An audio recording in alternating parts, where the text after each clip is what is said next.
Nuk është që Kosova nuk ka përfituar nga procesi i dialogut, do të mënyrë të vazhdueshme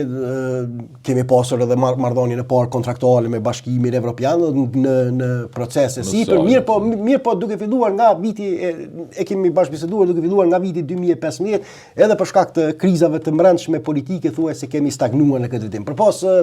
liberalizimit të vizave, dy prej orientimeve kryesore strategjike të Kosovës, atë të përshpejtimit të integrimit në NATO, që është një mekanizëm që do ta njëherë përfundimisht do ta garantonte sigurinë dhe qëndrueshmërinë e shtetit të Kosovës dhe në Bashkimin Evropian, ne duhet ta themi hapur pengesë më e madhe ka qenë Greqia, Spanja, Slovakia, sesa ka mundur Rusia ndërmjet elementeve të tyre brenda këtyre shteteve nuk përjashtohet mundësia nëpërmjet politikave subversive, por jo në kuptimin formal zyrtare, shtetëror.